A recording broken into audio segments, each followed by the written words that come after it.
大家好，我係 Derek 啊。咁今次咧就想同大家討論一下今年嘅策略部署嘅。咁回顧翻2025年啦，其實咧全球金融市場咧就一直受制於呢個特朗普2.0呢一個充滿變數嘅環境嘅。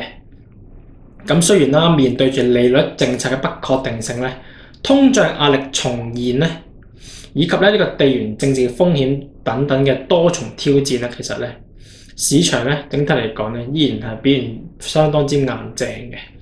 咁我哋值得留意嘅係咧，其實咧喺資產配置個邏輯嗰邊咧，喺過去一年咧出現咗一啲結構性嘅轉變嘅喎。咁市場咧就對美元嘅資產嘅避險情緒咧就有所升溫啦。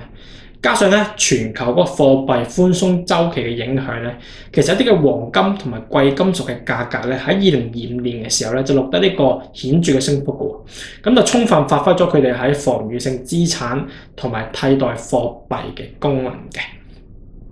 咁喺債券市場方面咧，亦都表現相對為之穩健啦。咁各類嘅資產全年亦都係錄得正回報嘅喎。咁特別係一啲嘅新興市場上面啦，隨住呢個經濟改善同埋資金回流咧，其實拉丁美洲股市同埋新興市場美元債券都交出咗一個非常之唔錯、都幾靚嘅成績表嘅。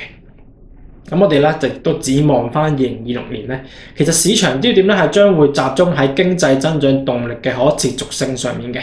而 IMF 咧其實啱啱咧亦都提升咗全球經濟增長預測去到3.3%嘅。咁另外啦，今年減息幅度咧亦都係今年嘅重點之一嚟嘅。雖然咧聯儲局喺第一季咧或者會繼續觀望啦，暫時按兵不動，但係咧其實咧利率期貨市場嘅數據顯示咧，今年下半年咧依然係會有2次嘅減息空間嘅。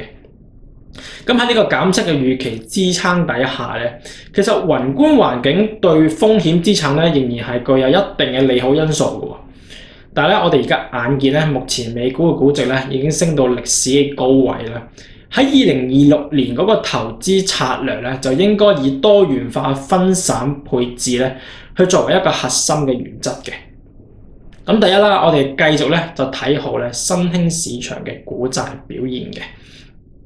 咁新興市場經濟體啦，其實嗰個增長動力咧就非常之穩健嘅，預計咧大約維持喺5%左右嘅增長率啦。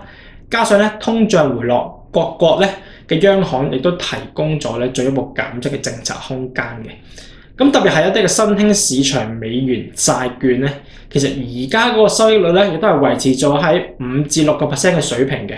對於尋求一啲嘅穩定現金流嘅投資者嚟講咧，其實就係好有吸引力嘅喎。而且咧，信用嗰個息差收窄咧，其實亦都反映翻呢個基本面嘅改善嘅喎，亦都提供翻啲投資者一啲嘅資本增值空間啦，係值得大家留意嘅。咁第二咧就係追求增長嘅同時咧，就建議採取翻多重收益嘅策略啊。咁一方面咧可以持續咁關注受惠於呢個 AI 發展嘅科技板塊去獲取呢個資本增值啦。咁另一方面咧，其實就係必須要喺投資組合入邊咧，就納入一啲嘅債券啊、黃金同埋原材料等等嘅資產咧，去平衡翻個風險嘅。咁其實咧，總括嚟講咧，2026年嗰個投資環境咧，依然係充滿一啲嘅變數啦。但係經過審慎嘅資產選擇同埋配置之後咧，其實依然咧可以發現呢個結構性嘅機會嘅。咁我哋利用咧股票、債券、商品呢3樣嘢咧嘅多元組合嘅策略咧，其實唔單止可以喺股市高位震盪期間，